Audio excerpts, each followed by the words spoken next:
A new gun control push is coming out of Michigan, one that seeks to address crimes committed by colored guns, an incident so rampant that when you Google it, you don't get any results.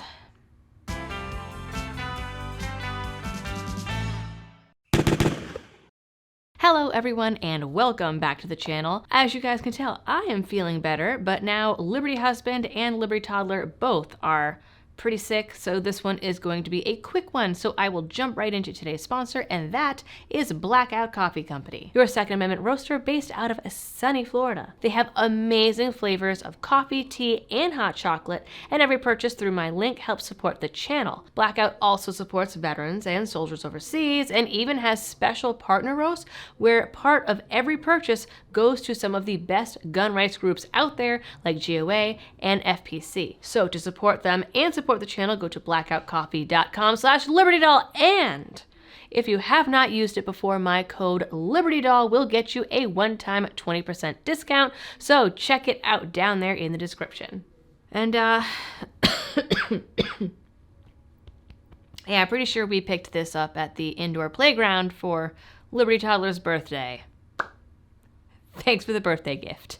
Anyways, the Democrats in Michigan have taken up an interesting cause that they're rushing to push through because Republicans take over in January, and that is banning so-called deceptively colored firearms. Senate Bill 1134 was introduced in late November and looked to ban the sale, transfer, manufacture, modification, and possession of any firearms that aren't black, brown, dark gray, dark green, silver, steel, or nickel. So basically all the pretty ones. Not that traditionally colored firearms can't be pretty, because I have seen some. Oh man, this one time I saw this beautiful AK-47. But regardless, it means that you can't have like cow print or camo wraps or zebra print or neon pink or any of that cool, totally impractical stuff. The bill says, an individual who violates this section or any rule promulgated under this section is guilty of a misdemeanor punishable by imprisonment for not more than 1 year or a fine of not more than $500. It's sponsored by a Democrat who got over 60% of the vote and thus has no worries of not getting reelected over something like this. Like assault weapons bans, this rule is completely cosmetic. I'd argue even more so because at least the features and mags being banned in assault weapons bans serve a purpose. A 30-round mag serves a purpose. A pistol grip serves a purpose. It doesn't make a gun any more or less deadly, but at least it does a thing. The color of a firearm, or how pretty it is, whether or not it's got a Hello Kitty on it or not, has zero bearing on anything. It is purely flair. We need to talk about your flair. I do want to express myself. Okay? All right? There's my flair. Okay? And this is me expressing myself. Okay? There are, of course, exceptions, because there are always exceptions. There is a grandfather clause for people who own pink or yellow or orange or Hello Kitty or whatever guns before the date the law would take effect, which is 90 days after it would be passed. The other exceptions are the usual suspects of law enforcement, state officials, Fed boys, and anyone who needs a gun for their duties with the state. What exactly the problem with these guns isn't really explained. Bearing Arms traces it way back to the early days of Everytown for Gun Safety and Mike Bloomberg, where some company apparently made some yellow and red guns to piss off Bloomberg, and then suddenly it was, oh no, these evil, weirdly painted guns?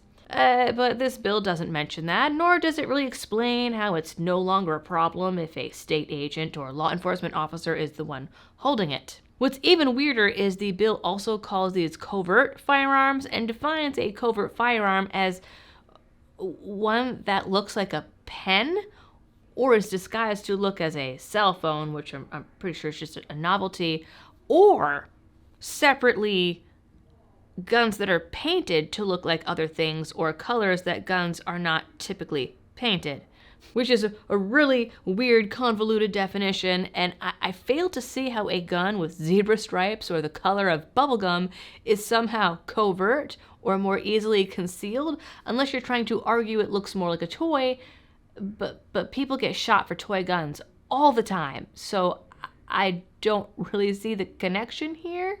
Nor have I really heard of any, cartels or gangbangers rolling up to some crime scene with a Hello Kitty Glock. But how funny would that be? That would be hilarious. It also requires anyone that somehow receives one of these guns after the fact to make sure it can't be, quote, readily converted, aka readily painted or wrapped. But to my knowledge, pretty much any gun can be wrapped or repainted. Either that or they have 2 weeks to turn it into the cops to be destroyed. So the question is, does this inadvertently just ban everything? In which case, do they realize that that's what it does? Or is that just a nifty consequence?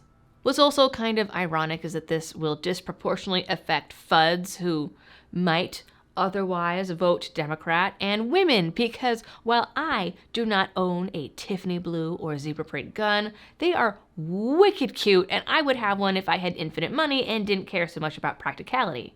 I mean, because they look pretty. Congratulations, social media. You have discovered that I am, in fact, a straight white woman. And I like cute things. Anyways, of course, there is the part where this runs afoul of Bruin, Heller, and technically the First Amendment, you could argue. And if we want to be really technical, not only does it go against the Bruin test, but historical documents talk about militias using guns with blue stocks or, quote, flamboyant patterns. All of these are compelling arguments, but of course they are arguments that will have to be made in the courts if this bill passes. Other bills that have been introduced would ban guns in the mission capital, which honestly I already thought was a thing after those big protests during COVID. There's another bill that would open up gun manufacturers to liability lawsuits, and yet another that would require FFLs not to complete a sale if they think the person buying it might use the gun to hurt themselves or someone else, which I just thought was common sense. I don't really know why we need to legislate that, but okay. For the most part, to my understanding, FFLs take their job and their license and the threat of the ATF pretty seriously. So, again, I don't see why we need to legislate that last one, but okay. Anyways, that is it for this video, guys. You know the drill for all of the algorithm things. Also, thank you to everyone who voted for me in the Gundies. I will not know the results until next month, I'm pretty sure. But thanks for everyone who voted. I know there were some issues with the website. And as always, thanks for tuning in. Stay safe out there and happy shooting.